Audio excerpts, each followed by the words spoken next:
Well, Nehemiah chapters 11 and 12 move us ever closer to the conclusion of what Christians call the Old Testament. And it is enlightening that these chapters revolve around the replanting of the Jewish people in the Holy Lands and the rebuilding of Jerusalem as the capital of God's kingdom on earth. These same chapters have also proved to be problematic for interpreters and commentators on account of these several lists of people and places that dominate these passages. There is sufficient extra-biblical and archaeological evidence to know with a high degree of confidence that what we have are lists that have been compiled from one or more document and source and have been reworked over time.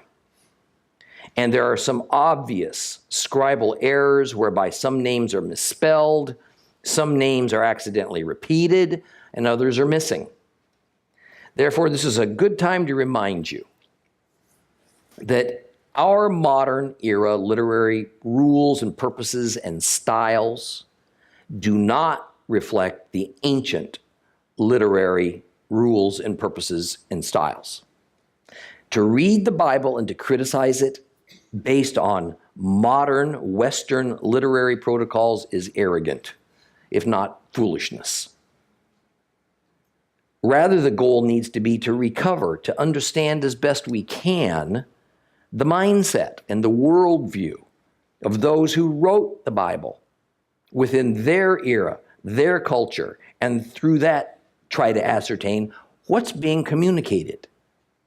And further recognizing, that to their way of thinking, just as in all ages with all authors and editors, as far as they were concerned, they were communicating to people of the same culture as theirs, who spoke in the same language as theirs, who had knowledge of Israel's history and traditions because they too were usually Israelites. Now, we're not going to reread chapter 11. We've already read it. The lists are a bit tedious and don't really impart a great deal of information that's pertinent to our study. What is more important is why these lists were left for us. And it seems to me that the purpose of at least the final editor of the book of Nehemiah was to draw a broad picture of the population of Judah, Yehud, as it was called then, in Nehemiah's day, at the conclusion of rebuilding the wall and the repopulating of the city of Jerusalem. It is a historical stake in the ground. It's a mile marker along the road. It included how the Jewish people were dispersed, the main families that made up the population, and what villages had been recolonized with the Jews returning from exile. However, it's also clear that something else is at play. From verses 25 through 30, we see a listing of villages populated by Jews, some of which were outside the province of Judah, as it was in Nehemiah's day. It was not until later, near the era of Alexander the Great, in the middle of the 4th century BC, that some of these villages were included in a much larger Judah. So obviously, whoever added those village names lived a few decades or more after Nehemiah's time. But why add them at all when any Jew in that editor's day would have known that these villages weren't there when Nehemiah rebuilt the wall? Well, the answer is probably in the second half of chapter 11, verse 30. There it says, "Thus they occupied the territory from Beersheba as far as the Hinnom Valley." See, Beersheba in the south, on the edge of the desert, up to the Hinnom Valley, which is in Jerusalem, is generally the definition of the territory of Judah that was assigned by Moses. So this description of the location of villages and clans in Judah seems to be kind of a mixing of the actual boundaries of Judah as they were at Nehemiah's time, with the idealized boundaries of Judah as they existed at one time, and it's hoped they will once again be. Now, what do I mean by that? When you go to Israel today and you speak to all but the most liberal Jews there about the West Bank, they'll correct you and say, oh, you mean Judea and Samaria. In reality, because of the geopolitical correctness of today, Judea and Samaria no longer exist. And you'll never find those names on a map or in a political document. But biblically and spiritually, and especially prophetically speaking, what the world today calls the West Bank, and where the Palestinians hope to soon call it the state of Palestine, is what used to be and will one day again be Judea and Samaria.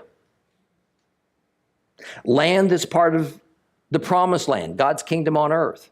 So even today, we can at once speak of Israel in terms of its current political boundaries, its ancient historical boundaries, and its prophetic future boundaries, and we know what we mean by doing so.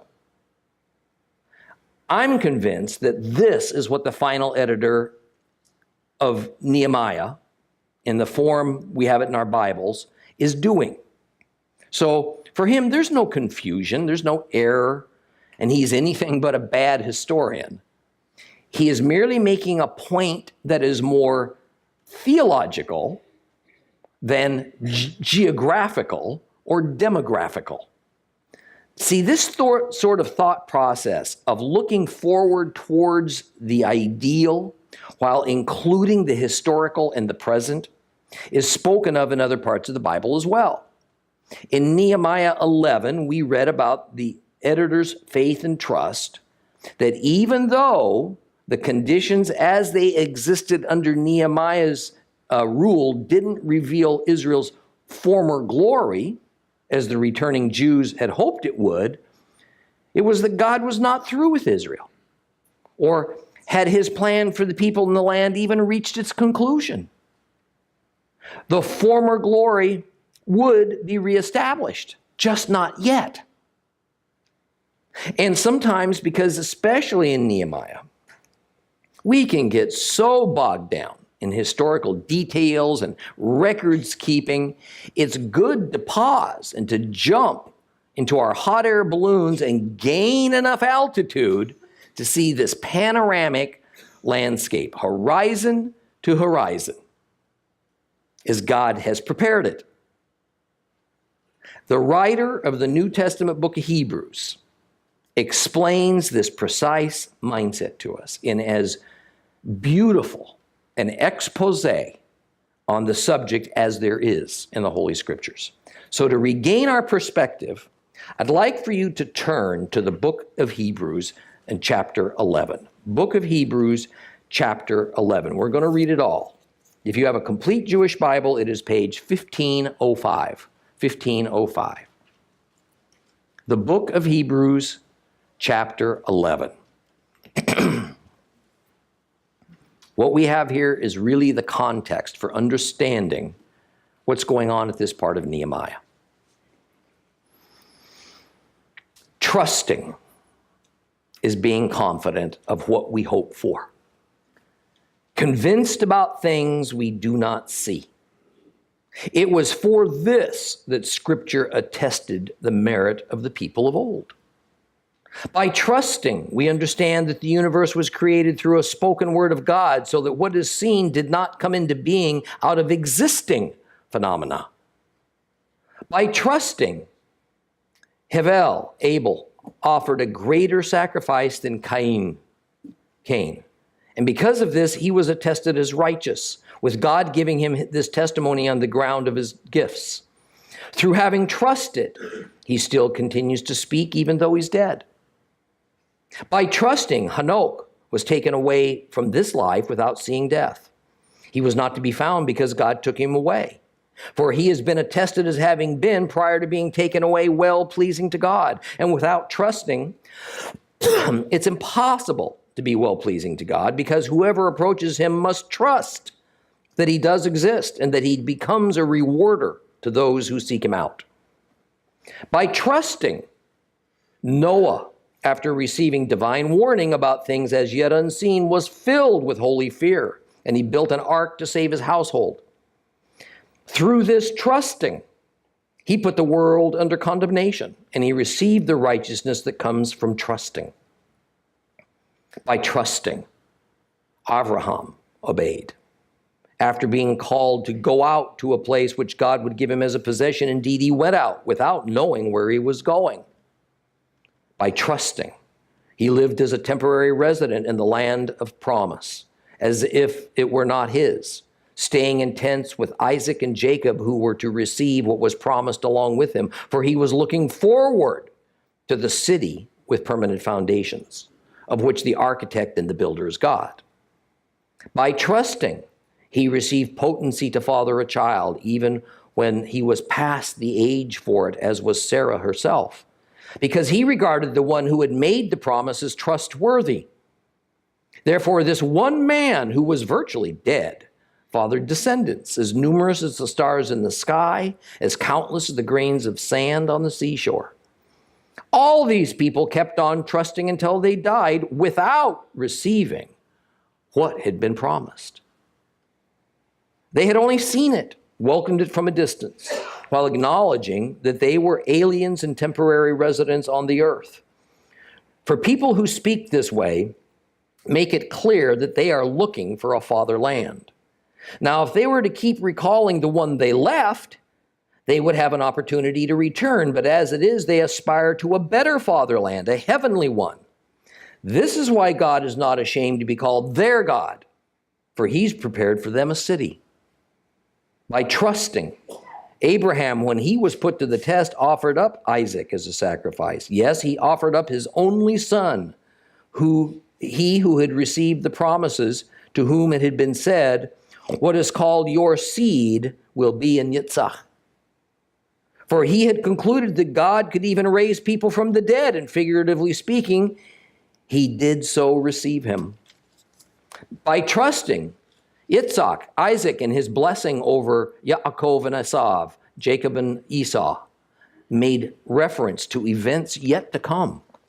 By trusting, Jacob, when he was dying, blessed each of Joseph's sons, leaning on his walking stick as he bowed in prayer. By trusting, Joseph, near the end of his life, remembered about the exodus of the people of Israel, and he gave instructions about what to do with his bones. By trusting, the parents of Moses hid him for 3 months after he was born, because they saw that he was a beautiful child and they weren't afraid of the king's decree. By trusting, Moses, after he'd grown up, refused to be called the son of Pharaoh's daughter. He chose being mistreated along with God's people rather than enjoying the passing pleasures of sin. He had come to regard abuse suffered on behalf of the Messiah as greater riches than the treasures of Egypt, for he kept his eyes fixed on the reward. By trusting, he left Egypt. Not fearing the king's anger, he persevered as one who sees the unseen. By trusting, he obeyed the requirements for the Passover, including the smearing of the blood, so that the destroyer of the firstborn would not touch the firstborn of Israel. By trusting, they walked through the Red Sea as through dry land. When the Egyptians tried to do it, the sea swallowed them up. By trusting, the walls of Jericho fell down after the people had marched around them for 7 days. By trusting, Rachav the prostitute welcomed the spies and therefore did not die along with those who were disobedient. What more should I say? There isn't time to tell about Gideon and Barak and Shimshon, that's Samson, Yiftach, about David and Samuel and the prophets, who, through trusting, conquered kingdoms, worked righteousness. They received what was promised, shut the mouths of lions, quenched the power of fire, escaped the edge of the sword, had their weaknesses turned to strength. They grew mighty in battle. They routed foreign armies. Women received back their dead resurrected. Other people were stretched on the rack, beaten to death, refusing to be ransomed, so that they would gain a better resurrection. Others underwent the trials of being mocked and whipped and chained, imprisoned. They were stoned, sawed in two, murdered by the sword. They went about clothed in sheepskins, goatskins, destitute, persecuted, mistreated, wandering about in deserts and mountains, living in caves, holes in the ground. The world wasn't worthy of them. All of these had their merit attested because of their trusting. Nevertheless, they did not receive what had been promised, because God had planned something better that would involve us, so that only with us would they be brought to the goal.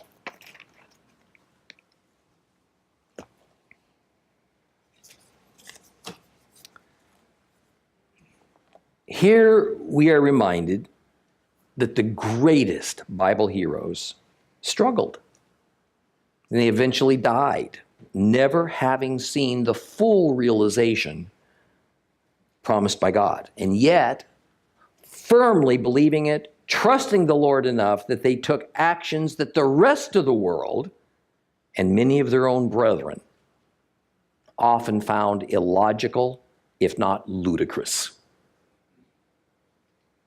So in our day, when so much of what has been promised by God seems so endangered, and in the current circumstances in some ways seems further away than ever, just know that the prophecies revealed by Ezekiel and Daniel and John and all the others are our guarantee that these divine promises will come about, just as they always have, regardless of what our eyes may tell us. Nehemiah and the returned exiles had accomplished a great deal, and it was needed to advance God's purposes. They had repopulated a decimated Judah. They had rebuilt a destroyed Jerusalem as a defensible fortress city. They had reestablished the temple and the priesthood as the center of their spiritual lives, as well as rediscovering and reaffirming the Torah as their standard for living a redeemed life in harmony with God. The results weren't perfect, and they weren't complete. They still lived under a pagan king, and their homeland wasn't even truly their own. They had also unwittingly incorporated many elements of man-made traditions into their observances and rituals and worship practices that still remained, yet they lived with the firm faith that someday the Lord would remedy all of this, because he said he would. Just not yet. Let's read Nehemiah chapter 12. Nehemiah chapter 12.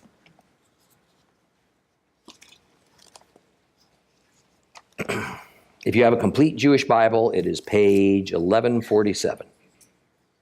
1147, Nehemiah chapter 12. These are the Kohanim and the Leviim, the priests and the Levites, who went up with Zerubbabel, the son of Shaltiel, and Yeshua, Sariah, Yermiah, Ezra, Amariah, Maluk, Hatush, Shekaniah, Rehum, Meremot, Edo, Gintoy, Achia, Miamin, Maadiah, Bilga, Shemiah, Yoyoriv, Yodayah, Salu, Amok, Hilkiah, and Yediah. These were the leaders of the Kohanim and their kinsmen during the time of Yeshua. The Levites, Yeshua, Binwi, Kadmiel, Shereviah, Yehuda, and Mataniah. who was in charge of the songs of thanksgiving, he and his kinsmen, with Bakbukyah and Uni, their kinsmen, singing antiphonally with them in the service. Yeshua was the father of Joachim. Joachim was the father of Eliashiv, and Eliashiv was the father of Yoyada. Yoyada was the father of Yonatan, and Yonatan was the father of Yadua. In the days of Joachim, these were the Kohanim, the priests who were the heads of the fathers' clans, of Sariah, Meriah, of Yermiah, Hananiah, of Ezra, of Meshullam, of Amariah, Yochanan, of Meliku, of Yonatan, of Shevaniah, Yosef, of Harim, Adnah, of Mariot, Helkai, of Edo, Zechariah, of Ginton, Meshullam, of Achiyah, Zikri, of Minyamin, of Moadiah, Piltai, of Bilgai, Shamwa, of Shemaiah, Yonatan, of Yoyariv, Matnai, of Yediah, Uzi, of Salai, Kalai, of Amok, Ever, of Hilkiah, Hashavyah, of Yediah, Nathaniel. And as for the Levites, the heads of fathers' clans in the days of Eliashiv, Yoyada, Yochanan, and Yadua were recorded, and also the priests up to the reign of Dariavesh the Persian. It's Darius. The descendants of Levi, who were the heads of fathers' clans, were recorded in the annals until the days of Yochanan, the grandson of Eliashiv. The chiefs of the Levites were Hashavyah, Sherebiah, and Yeshua, the son of Kadmiel, with their kinsmen in an antiphonal choir to praise and give thanks, in accordance with the order of David, the man of God, choir opposite choir. Mataniah, Bakbukyah, Ovadiah, Meshullam, Talmon, and Akuv were the gatekeepers who guarded the supplies, and they kept at the gates. This was in the days of Joachim, the son of Yeshua, the son of Yotzadak, and in the days of Nehemiah, the governor, and Ezra, the Kohen and Torah teacher. At the dedication of the wall of Jerusalem, they sought out the Levites from wherever they had settled to bring them to Jerusalem and celebrate the dedication with hymns of thanksgiving, with songs accompanied with cymbals, lutes, and lyres. The trained singers assembled together with the area around Jerusalem, the villages of the Netophati, Beit Gilgal, and the region of Geba and Asmavet. For the singers had built villages for themselves all around Jerusalem. The priests and the Levites first purified themselves. Then they purified the people and the gates and the wall. And after that, I brought the leaders of Judah up onto the wall and appointed 2 large choirs to give thanks and to walk in procession. One went to the right on the wall towards the dung gate, and after them went Hoshea and half of the leaders of Judah, together with Azariah, Ezra, Meshullam, Judah, Benjamin, Shemaiah, and Yermiah. And with them were some of the sons of the priests carrying trumpets, namely Zechariah, the son of Yonatan, the son of Shemaiah, the son of Mattaniah, the son of Michiah, the son of Zakur, the son of Asaph, and his kinsmen, Shemaiah, Azarel, Milalai, Gilalai, Ma'ai, Nathaniel, Yehuda, and Hanani, who had the musical instruments of David, the man of God. Ezra, the Torah teacher, led them. At the fountain gate, they went up straight ahead to the steps of the city of David, where the wall goes up, and passed above the house of David and went on to the water gate on the east.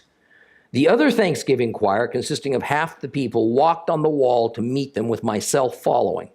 They went above the tower of the furnaces to the broad wall, above the Ephraim gate, by the gate to the old city, to the fish gate, the tower of Hananel, and the tower of the 100, as far as the sheep gate, and halted at the prison gate. Thus stood the 2 choirs of those giving thanks in the house of God, with myself and half the leaders with me. The priests there included Eliakim, Maaseiah, Minyamin, Michaiah, Elyoenai, Zechariah, and Hananiah carrying trumpets. Also Maaseiah, Shemaiah, Eleazar, Uzi, Yochanan, Malchiah, Elam, and Ezer. The singers sang loudly, directed by Yezrachiah. With joy, they offered great sacrifices that day, for God had made them celebrate with great joy. The women and children too rejoiced, so that the celebrating in Jerusalem could be heard far off.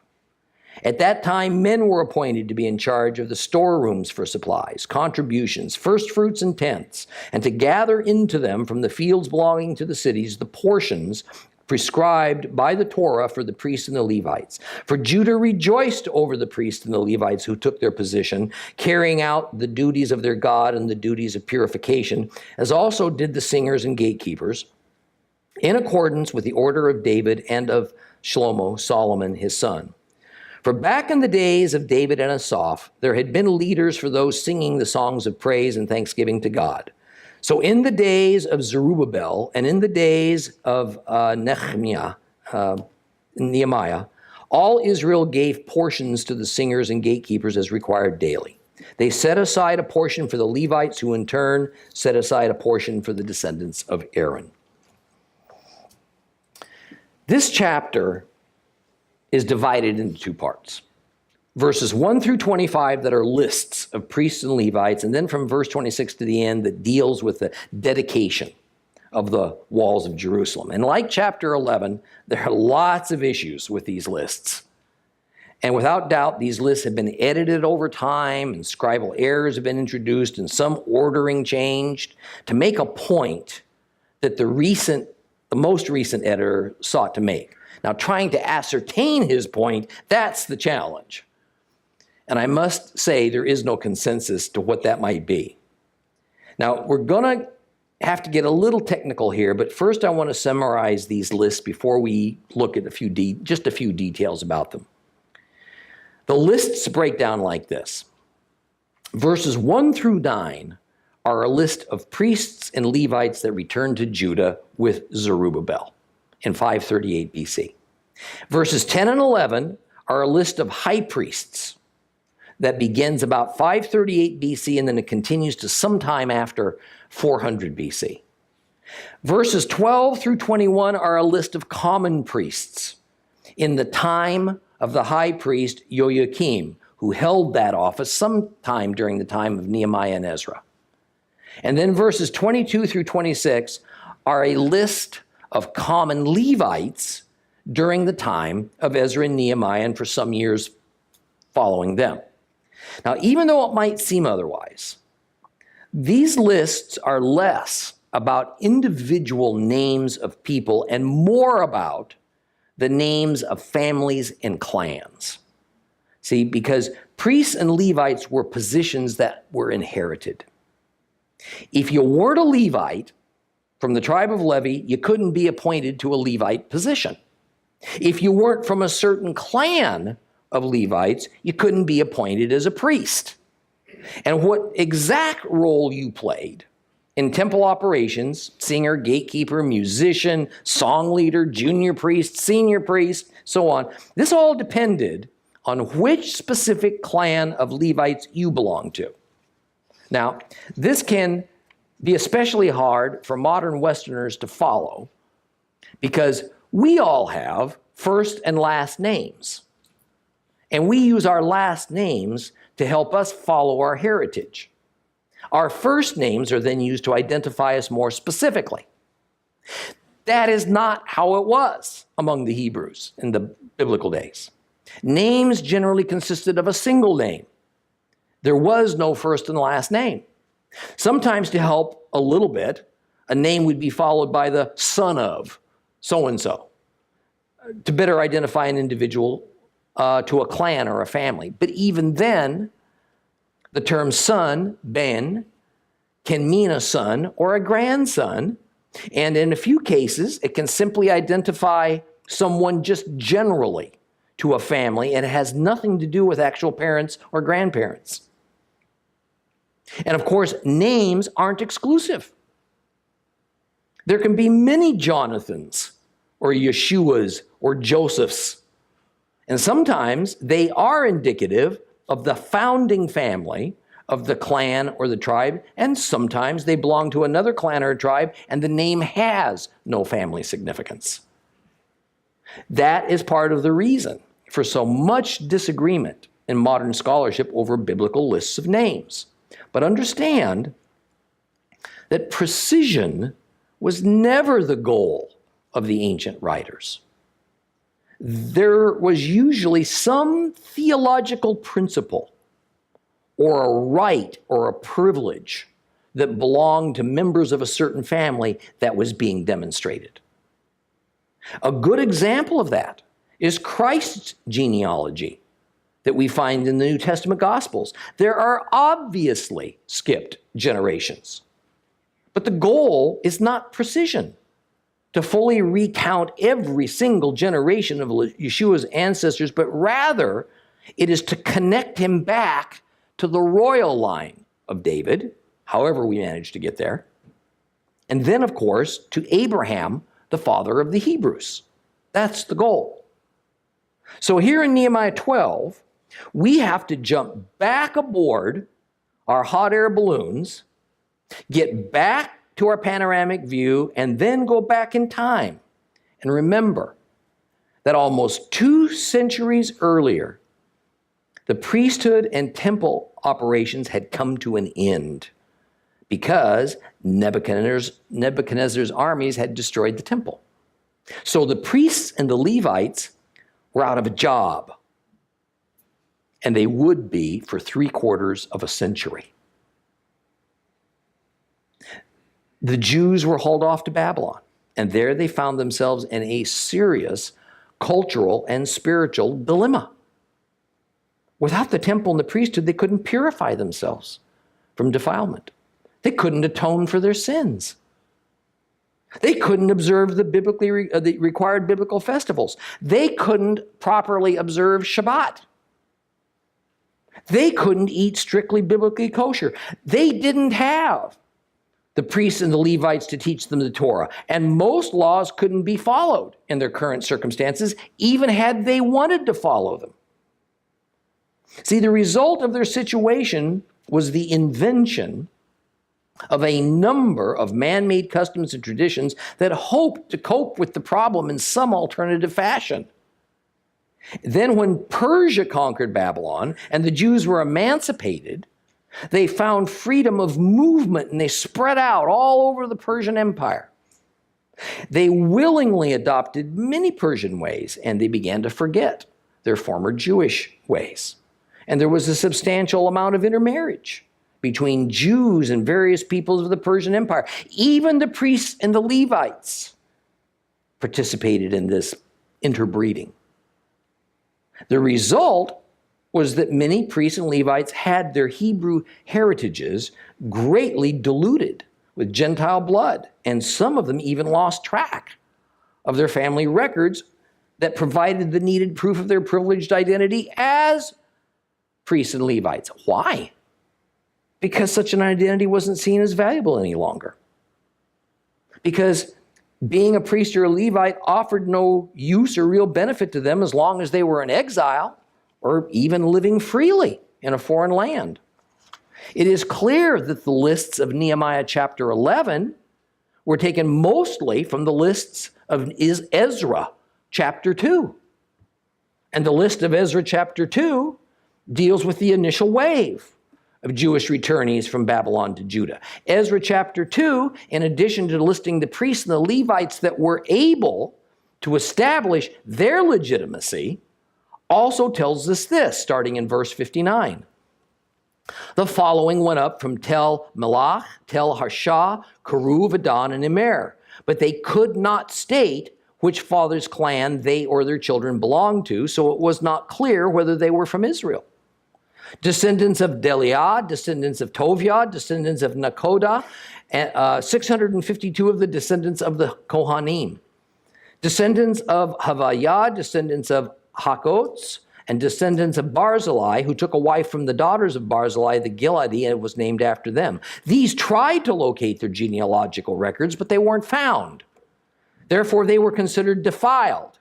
They were not allowed to serve as priests. So, thus, try as they might, many who claimed to be priests and Levites, and may well have been, they had lost their genealogical records and they were disqualified. But it seems that there's a level of hypocrisy going on here, since the religion the Jews had been practicing for the last many decades in Babylon and then Persia was completely corrupted with paganism and some new man-made traditions. They weren't following the Torah. Then all of a sudden, precise genealogy matters? Yes, it does. Because the goal was now to turn from their sin, to disavow those pagan influences, to pay attention to God's laws and rules regarding who could serve him at the temple that would soon be reconstructed. So the context for the lists of Nehemiah 11 and then 12 is that the editor wanted to demonstrate that the proper and authorized families and clans of Levites and priests had been identified. They'd been properly vetted, and in view of the spiritual importance of their privileged positions, they were acting in strict accordance with the law of Moses. In fact, the determination to do this correctly even led to an infamous event that we read about back in Ezra chapter 10. In Ezra chapter 10, starting at verse 1, we read this. While Ezra was praying and making confession, weeping and prostrated before the house of God, a huge crowd of Israel's men, women, and children gathered around him, and the people were weeping bitterly. Shechaniah, the son of Yechiel, one of the descendants of Elam, spoke up and said to Ezra, "We have acted treacherously towards our God by marrying foreign women from the peoples of the land. But in spite of this, there is still hope for Israel. We should make a covenant with our God to send away all these wives, along with their children, in obedience to the advice of Adonai and of those who tremble at the commandments of our God. Let us act in accordance with the Torah. Stand up and do your duty, for we're with you. Take courage and do it." So Ezra stood up and he made the chief priests, the Levites, and all Israel swear that they would act according to what had been said, and they took the oath. So, even the priests and the Levites, the leaders of the religious sphere of Israel, had taken pagan wives and had children with them. That means that had those marriages and the resulting children been accepted as legitimate, and up to now they'd been seen as normal and good unions, the sons would have become in line to be the next generation of priests and Levite temple workers. So the decision was made among the Jews to dissolve the marriages and to send away the women and their children who were the product of those unions.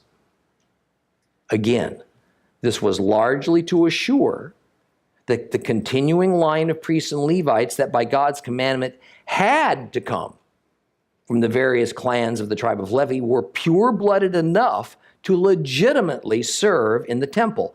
This was not racial bigotry. It was not even political. It was making right a wrong that many Jews had committed, and many priests and Levites had done right along with them.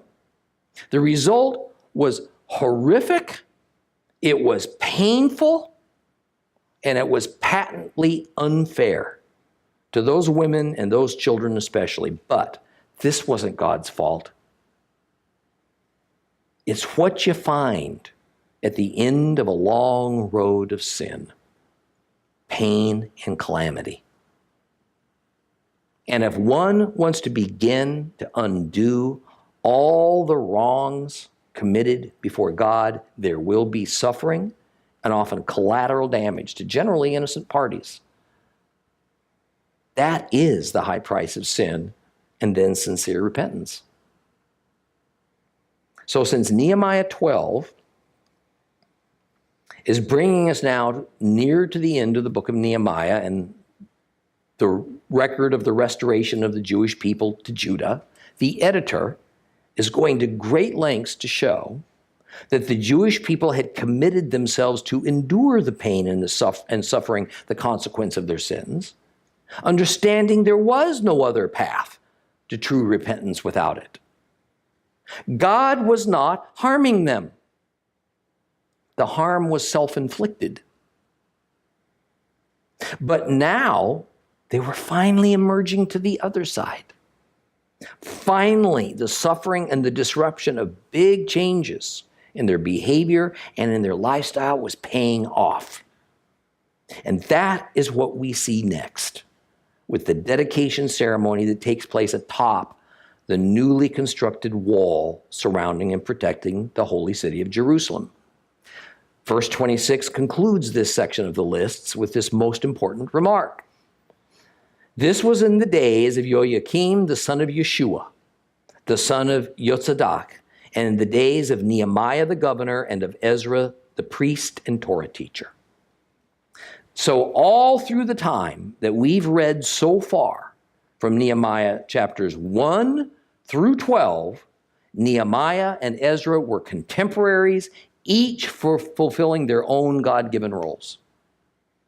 Ezra was the priest and the Torah teacher, meaning that he was the supervisor of the priesthood, even above the high priest Yeshua and then his son, the next high priest, Joachim. Ezra did not seem to try to interject himself in the secular work of rebuilding the walls in the city of Jerusalem that was being led by Nehemiah.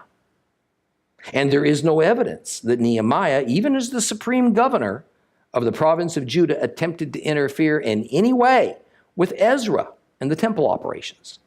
Things were working largely the way they should have. That in itself is a first, not witnessed by the Jewish people in a very long time. Starting in verse 27, the subject changes to preparing for the wall dedication ceremony. And the complete Jewish Bible here obscures a very interesting phrase that I want to highlight. Where we find the words in our complete Jewish Bible, at the dedication of the wall of Jerusalem, they sought out the Levites from wherever they had settled to bring them to Jerusalem and celebrate the dedication with hymns of thanksgiving.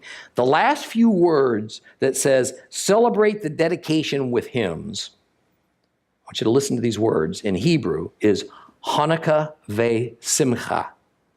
Hanukkah ve Simcha. That's correct. We find the word Hanukkah here because it simply means dedication. And the annual celebration of Hanukkah that would come a couple of centuries after Nehemiah is remembering the dedication, or better, rededication, of the Jerusalem temple to Jehovah after years of forced worship and sacrifice to pagan gods that was occurring there. The next word many of you will recognize is simcha. Simcha. It means joy or gladness.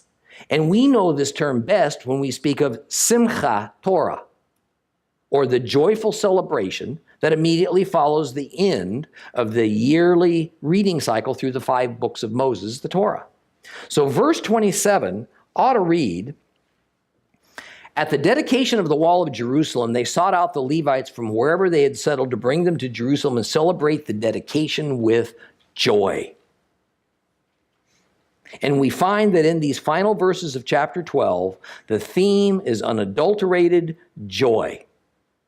And this is especially emphasized in verse 43. Nehemiah 12:43. With joy, they offered great sacrifices that day, for God had made them celebrate with great joy.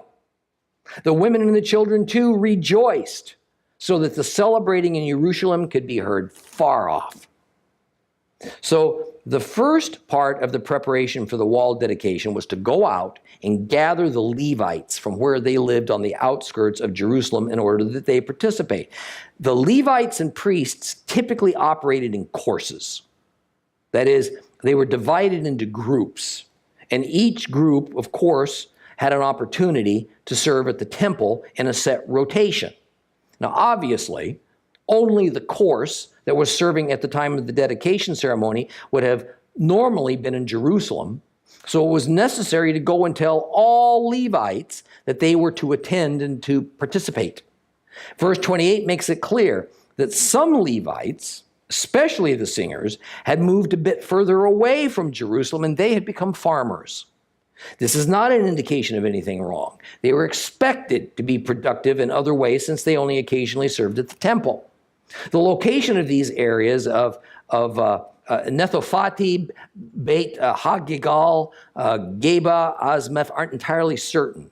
But it's thought that these places are generally located in the Jordan Valley, well outside Jerusalem, varying anywhere from 12 or 13 to as much as 18 to 20 miles away. Now, since this was to be a holy celebration, verse 30 explains that the priests and the Levites purified themselves. And the people, they purified them as well, the people, the meaning the common Jews of the land, and they purified the wall itself. Now, nothing is said about how this purification was accomplished. Most commentators surmise that some unspecified offering of sacrifices on the altar must have been the means of purification, but I can't accept that. This was not about atonement. This was specifically about purification. Purification invariably involves water, mayim chaim, living water, not the blood sacrifices of animals. Now, once gathered and purified, everyone that was to participate in the procession were divided into two groups, and each group would march in opposite directions. Take a look at this chart up here. Beginning in verse 31, we see that Nehemiah himself has begun to narrate, because the first words are, "Then I made the leaders of Judah ascend the wall." So we are reading from Nehemiah's own memoirs. And Nehemiah says he's leading. But now once atop the wall, the group splits. One group goes to the left, the other goes to the right, and the group going right is going to be led by a fellow named Hoshea. They headed in the direction of the dung gate. Now, this diagram here represents a pretty good map of the route of the two processions. And the processions consisted of choirs and musicians and priests blowing trumpets. Now, these trumpets were not shofars, but rather hatzotzerah. These are the famous silver trumpets, which are reserved only for Levites and priests to blow. Verse 37 is kind of pretty interesting in that once they reached a certain point called the fountain gate, apparently they had to leave the wall. And they had to go down and then rejoin it somewhere around where David's house was traditionally located. Now, no doubt this was because where the wall came together, they were at two different levels. And sometime back, we read about how they decided to abandon some parts of the old wall and to create brand new sections. This was one of those cases. Verse 38 now explains the route of the second group, going in the opposite direction of the first group. They went north and east. And here we get a better understanding of the order of the procession. The choir led the way, followed by folks of varying ranks. Now, verse 40 indicates that after their march around the wall, these two groups came down and they met up at the temple. There was more music and singing. Sacrifices were now offered. But what must also be noticed is the repetition of the word joy. In fact, the joy, we're told, is so loud, it could have been heard a long way off. These were definitely not the frozen chosen.